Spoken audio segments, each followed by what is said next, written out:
Hola amigos, ¿cómo están? Estamos nuevamente en una edición de Focus TV, estamos en la sección de Focus, Personas de Acción, canal dedicado a Rotary para transmitir todas esas iniciativas que nos van a llevar a contribuirle al país, al mundo y a toda esta educación relacionada con la ciencia. Estamos con DNA Aula, las mentes creadoras de los proyectos de biología molecular.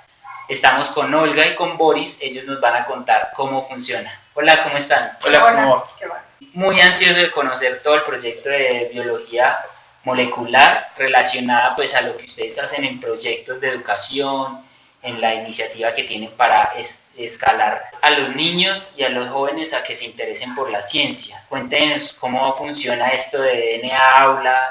Vale, pues digamos que la idea surgió en nuestro quehacer diario como profesionales. Olga desde la pedagogía, siendo profesora de biología de bachillerato desde hace mucho tiempo, y yo trabajando en laboratorios de biología molecular. Digamos que nosotros nos dimos cuenta que hay una falencia en el sistema educativo en cuanto a llevar la biología molecular, básicamente lo que es el ADN y el estudio con ciertas técnicas para estudiar el ADN, llevar esas tecnologías y esos conceptos a los muchachos de colegio y de universidades para que entiendan esos conceptos de una manera mucho más fácil y mucho más real y rompan como ese paradigma de que la biología y digamos los laboratorios de biología molecular y esto solo están muy lejanos a ellos. A partir de ahí nosotros creamos un proyecto que permitió hacerlo mucho más tangible estos conocimientos. Pues nosotros somos una familia de educadores, yo soy licenciada en biología y normalmente me encuentro en la escuela directamente con el problema que a los niños se les puede mostrar a partir de un video, por ejemplo lo del ADN, es biología molecular como su nombre lo indica y esa parte tiene mucha bioquímica, entonces ellos lo ven como algo lejano, como algo allá. Y normalmente cuando uno lleva a los muchachos al espacio de aprendizaje es o máximo el televisor, el laboratorio, pero normalmente no pueden, digamos, como acceder, tocar, palpar las cosas. Entonces un día hablando con Boris, él trabaja en un laboratorio de biología molecular precisamente porque ya es en la parte especialista y nos decíamos, esto mismo que uno sabe, que es el conocimiento de él, era la necesidad mía, digamos, la necesidad de la escuela. Entonces empezamos, pues eso se le puede llevar a los niños de manera real, que tengan acceso a verlo. ¿Cuál es el futuro que ustedes auguran al proyecto de DNA Aula? Nosotros queremos que puedan los estudiantes tener acceso a esas tecnologías específicas, a esos conocimientos más profundos, porque es que normalmente los profesores de biología saben, pero no tienen las tecnologías apropiadas para poder enseñar, tienen los laboratorios básicos, pero no tienen ese acceso a un laboratorio específico como el de una universidad. En cambio, el laboratorio que nosotros proponemos es portátil, se puede llevar y la idea es que todos los niños como que tengan ese contacto y puedan después decir esto sí me gusta, puedo seguir por este lado, lo toqué, es tangible, existe o no. No me gusta, yo ya sé que, por ejemplo, hay unos que dicen, no, lo mío son los computadores, y ya uno sabe, pero se les da la oportunidad de elegir y de conocer, no por la falencia, sino porque tuvieron la oportunidad de decidir. Digamos que nosotros lo proyectamos como a dos tipos de sí, público, de población diferenciado. Uno, digamos, son los colegios o las instituciones educativas en las que podemos nosotros llevar el laboratorio portátil y les enseñamos, digamos, todo el proyecto a las personas. Y dos, población vulnerable, en las que ya tenemos también una experiencia que pues más adelante les estaremos contando de qué se trata. ¿Cuál es el fondo que más se ofrece ahí de DNA Aula, que tiene el programa? El programa es un proyecto teórico práctico, dividido en módulos, un módulo inicial de 16 horas y 6 módulos, digamos, complementarios de 8 horas. Por cada hora teórica hay 3 horas prácticas. Un módulo de conceptualización, en la que se les van a dar los conceptos pues, básicos para que los muchachos y los estudiantes entiendan de qué se trata el tema y van a poder manejar, digamos, los equipos reales de última tecnología. Ellos mismos van a poder usar micropipetas, digamos, unos equipos que se utilizan para las técnicas de PCR, de electroforesis. Son equipos que normalmente están en los laboratorios nada más. Digamos, lo que estamos haciendo es llevarlo para que ellos interactúen con ellos. Ya después, digamos, hay 6 módulos en los que en un juego de roles van a entender ¿Cuál es la aplicación de estudiar el DNA aula en la vida, digamos, en la vida cotidiana? En la vida real. Hay uno que es DNA aula forense, digamos que todo el tema forense tiene una importancia muy grande. Entonces, en un juego de roles, ellos van a jugar a ver quién fue el asesino de una escena hipotética del crimen. Ellos van a extraer su propio ADN. Y es que a ellos les gusta mucho porque como hay hartos programas de televisión que tienen que ver con eso, entonces ellos ya más o menos identifican cómo es ese rol. Sí, es sobre un asesino y uno encuentra las pistas, es relacionado a ese tipo de cosas. Aquí las Pero pistas son enfocado científicas. a la parte científica. Sí, exacto. Entonces, dentro de un juego, los estudiantes pues van a sentirse mucho más ligeros, van a aprender de una manera mucho más tranquila. Y claro, tienen que actuar como si ellos fueran los del laboratorio forense. Ya las técnicas que les hemos enseñado rígidamente las deben aplicar. Al tomar ese papel, lo hacen con mayor precisión el trabajo. Transformar todos los documentos en algo súper complejo a algo lúdico, algo dinámico, que es lo que está haciendo DNA Aula, transmitir la ciencia mediante dinámicas y trabajos de educación chévere para tanto niños y adultos. Y jóvenes. Cuando los jóvenes aprenden jugando o de una manera lúdica, ahora es la letra con risa entra. Y cuando tienen la oportunidad de manejar, porque es que ya no se maneja tanto el enseñar, sino el aprender, cuando son capaces de entrar en contacto con materiales, con juegos, con roles, se desarrollan las competencias. Ser competente es saber hacer en contexto. Entonces la idea es, se dan las herramientas, se colocan en un contexto y si son capaces de actuar en ese contexto o se meten dentro de eso, son capaces de desarrollar las capacidades y ahí van a aprender de manera real. Ahí es cuando el aprendizaje cobra la palabra de aprender, de cogerlo, de interiorizarlo. Entonces esa es la idea que queremos con el desarrollo y con la puesta en escena de las diferentes técnicas que se manejan en DNA. Entonces tenemos ese contexto de ciencias forenses, ¿no?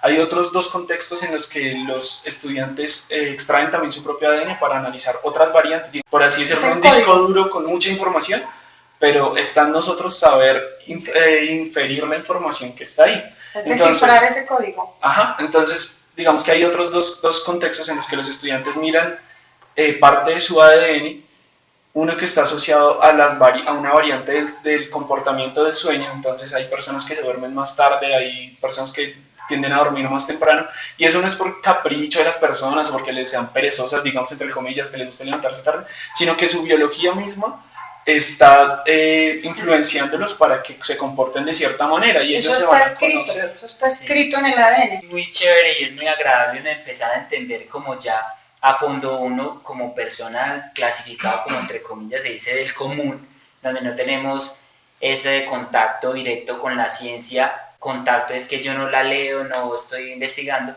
El ADN está como escrito para cómo es una persona. Ese es el código que nos rige.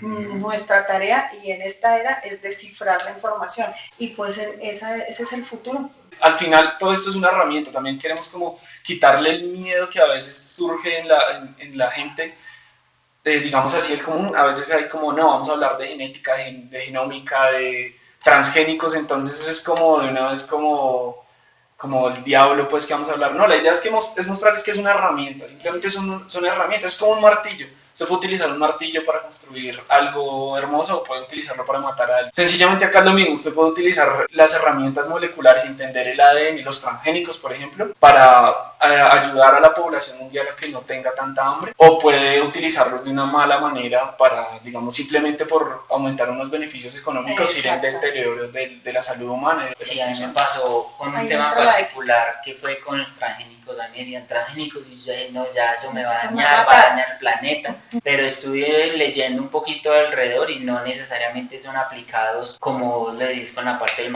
martillo, crear para algo chévere o utilizarlo para destruir. Si las herramientas están bien hechas, la ciencia está creada para evolucionar y para crear nuevos objetivos, y ya que lo están enfocando a la parte de los niños, el crecimiento, educación, en la educación de los niños es algo excelente. Hay unas investigaciones y unos adelantos científicos en los que se le se produjo arroz con vitamina A por medio de transgénicos para darle a las poblaciones más vulnerables, poblaciones que estaban teniendo problemas de la vista por falta de vitamina A. Con esta tecnología se ayudó en África sobre todo a disminuir los problemas de ceguera en esa población. Eso solo para ponerlo en contexto, en la parte, digamos, buena de los transgénicos. Nosotros acá lo que hacemos para traer, digamos, contextualizamos todo eso, le contamos el panorama a los estudiantes de qué se trata y ellos van a analizar si un banano es transgénico o no, sencillamente.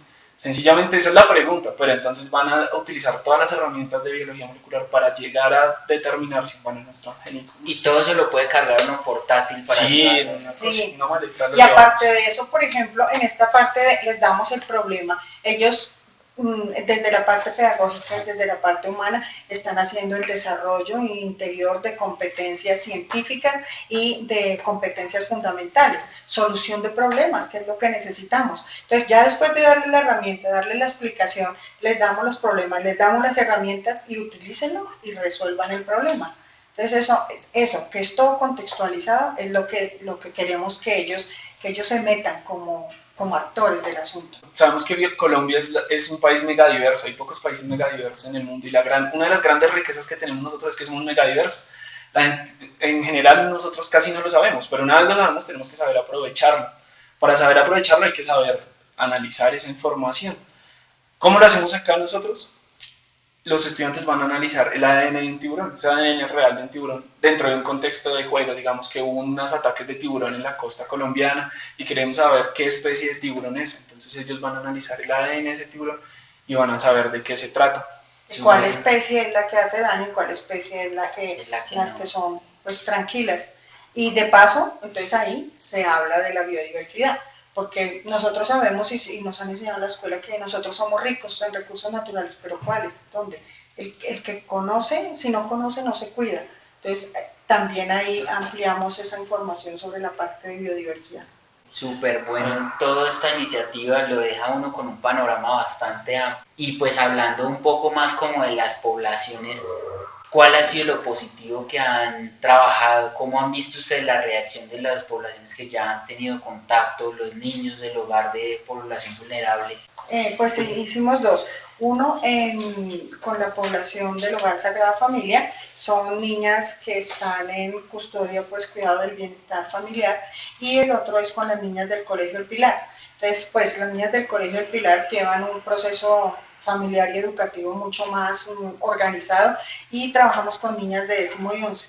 Y en el Hogar de la Sagrada Familia, pues son niñas de varias edades, como más o menos desde tercero de primaria hasta niñas que ya habían terminado el bachillerato.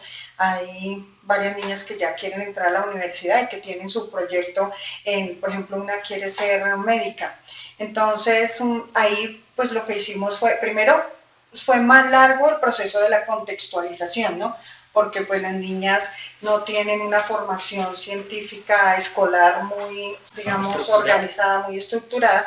Entonces empezamos nosotros a hacerles el trabajo muy lúdico, desde que es la célula y construyanla y háganla, y juegos de rol y juegos de estaciones, pero siempre todo desde la parte lúdica. Y además trabajamos los fines de semana, que es un espacio donde las niñas se sienten como fuera del contexto educativo, ¿no?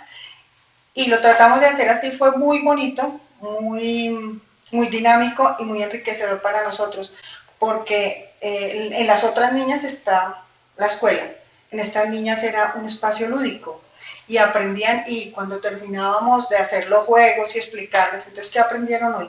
Muchas cosas, aprendimos muchas cosas. Y a nosotros, yo que soy docente, normalmente yo vivo con eso todos los días, pero pues Boris es ingeniero, y los otros compañeros que nos colaboraron y los muchachos de los Rotarios salían tan contentos de ver que ellas salían contentas de decir, aprendimos muchas cosas hoy, y que cada uno había sido el que enseñó. Yo más o menos en esa experiencia, pues desde la parte pedagógica, yo era como, digamos, la directora de la orquesta, pero cada uno se encargaba de enseñar su pedacito. Y no solo aprendieron las niñas, sino también aprendieron los jóvenes de los Rotarios, que colaboraban. Entonces ellos salían también lo mismo. Uy, yo no sabía tal cosa, no me la aprendí. Porque eso, y eso ha hecho que las dos poblaciones se enriquecieran mucho. Veo que el trabajo que se hace no difiere de las edades ni tampoco el grado en que estén, simplemente es ampliar el conocimiento y enfocarles, darle una profundidad a la ciencia. Sí, todo el mundo tiene acceso, pero sí ya, por ejemplo, esta parte que es ya más específica, de la parte del ADN, sí nos tocó, digamos, enfocarla un poquito, o sea, la parte pre fue más larga para llegar a los laboratorios, porque tocaba ir dirigiendo a las niñas a que entendieran por lo menos qué era el ADN, porque si no, no pueden lograr captar la importancia de las máquinas. Por ejemplo, ¿qué hace la máquina? La verían funcionar sin entender qué era. Cuando ya, y al principio ellas, por ejemplo, sí les gustaba aprender, pero no sabían hacia dónde. Cuando vieron ya qué era y qué se encontraba y cómo se descifraba el código, eso parecía que les hubieran abierto los ojos y les gustó mucho. Y las otras niñas que ya tienen ya una organización mental más, digamos, más seguida, porque ellas ya estaban en 10º y 11, ellas lo vieron con una seriedad muy grande, el trabajo lo hicieron con seriedad y lo veían era ya como una posibilidad de trabajo. Una dijo que ella iba a estudiar biología molecular a como diera lugar, entonces le da a uno como como la alegría de que le abrió. Eso es lo bueno de uno empezar desde temprana edad y empezar como a darle la oportunidad a los niños a conocer más el mundo de la ciencia. Hay más cosas por hacer, hay más ramas de la ciencia que se pueden dedicar, no solamente es esta o esta, sino... En el Colegio del Pilar, digamos que la experiencia, digamos, fue parecida al de la fundación en el sentido de despertar el amor por la ciencia por los estudiantes. Lo que vimos nosotros fue que se orientaban profesionalmente mucho más a su vocación, entonces definitivamente descartaban que querían estudiar biología o definitivamente decían, exacto, me encantó, voy a estudiar medicina, voy a estudiar zootecnia, voy a estudiar veterinaria, microbiología, porque el uso de las herramientas les ayudó a encontrarse con su vocación profesional desde 10º y 11. Esa es la invitación también a los padres de familia, a los colegios, digamos a las personas que están rodeando a estos futuros científicos y científicas, los ayuden a entrar en espacios en los que van a encontrar, que se pongan en contacto, que van a poder utilizar, digamos, los conocimientos que tienen en el colegio y en la universidad y los pongan en práctica. Porque cuando uno no entra en contacto con la situación, no se da cuenta si le gusta o no. Y nomás en la televisión, ellos, bueno, ahora esos programas, le digo, ellos abren como el panorama, pero cuando ya los muchachos se encuentran frente a las herramientas y frente al conocimiento, ellos normalmente tienen la capacidad, y uno también, así fue, de decir, esto sí me gusta, esto no me gusta. Una niña llegó en una ocasión que hice un laboratorio, y era de biología propia, de un ojo, una disección de un ojo, por ejemplo, y decía, una niña llegó muy contenta a hacerlo, y cuando vio la cosa ya que tocaba con el bisturí y todo eso, casi se desmaya, y decía, ay, yo creía que sí me gustaba y no puedo, ¿sí? Si no hubiera tenido ese contacto, hasta gastan quién sabe cuánto estudiando medicina y no podía, sí, realmente claro. no daba. Entonces, mientras tanto que cuando abríamos el laboratorio allá con las niñas, eran supremamente emocionadas. No más ponerse en la bata, utilizar los elementos, todo eso les da mucha emoción de sentirse actores y protagonistas del trabajo. Sí, es excelente. Yo veo que este panorama de la ciencia es muy amplio. Yo también a partir de este momento quedo yo como con una percepción totalmente diferente, porque uno no solamente lo ve como la ciencia, y yo tengo, mi hermano es químico, y él lo veo, él trabaja y ve esas... Yo le pregunto par cosas, pero después ya entiendo cuando hablan sobre la estructura, qué contiene, cómo funciona, cuáles son los componentes químicos y de cada cosa, y que todo en lo que estamos aquí en este momento, lo que nos rodea, todo está con una estructura, tiene su propio código. Exacto. Entonces, no, es excelente, ha sido una entrevista bastante enriquecedora, muy chévere todo el programa y todo el proyecto. ¿Cómo podemos nosotros tener contacto con ustedes? ¿Algún lugar, un teléfono o de pronto una página web? para conocer los programas. Sí, claro, nosotros tenemos una página web, tenemos página en Facebook también. Digamos, ahí en los comentarios del video les vamos a poner toda la información, teléfono, y estamos disponibles, digamos, en horario de oficina todo el tiempo. Y no solamente para las instituciones, sino también para las personas. Por ejemplo, ahorita empezamos las vacaciones, los niños quedan por ahí en la casa con ganas de seguir estudiando, pero de otra manera. De pronto esa parte de hacer talleres recreativos, que son los talleres donde vamos a conocer más de la ciencia enfocadas a esos roles y esos actores principales en cada obra de ciencia. Y nosotros digamos que también estamos haciendo una invitación especial a las fundaciones. Les queremos mostrar la experiencia que ya tuvimos con la Fundación Sagrada Familia y mostrarles que si queremos un país mejor, si queremos ayudar a las personas, si queremos salir adelante, el camino es la educación y la ciencia. No lo decimos nosotros, lo dice la humanidad, la historia de la humanidad. Un país que no le mete la ficha a educarse, a la ciencia, a la tecnología, pues está condenado a seguir produciendo materias primas y chao. Entonces, las fundaciones que quieran trabajar con nosotros, tenemos una experiencia de muchos años educando, Olga educando, yo en la parte técnica, y este proyecto ya empezó. Digamos que no estamos improvisando, no estamos haciendo nada de esto, sino que es un proyecto totalmente estructurado, con una metodología ya determinada y con unos resultados tangibles. Así que los invitamos a que entren a nuestros sitios web, a que se pongan en contacto con nosotros y desarrollamos unos proyectos bien chéveres con. Sería excelente. Ya saben, entonces DNA Aula es un proyecto de ciencia 100% dedicado a la educación tanto de los jóvenes y los niños, para todas las comunidades, abierto para instituciones o para fundaciones. Contáctense, ya saben, en la página, la vamos a volver a poner aquí en la parte de abajo, y estén conectados, síganos en la página web, en Facebook, en la página de Instagram, en todas las redes sociales, que ahí se están publicando todas las cosas que se hace con DNA Aula. Un abrazo a todos, gracias por este ratico. Chao, gracias. Gracias a ustedes por este Muchas ratico. gracias.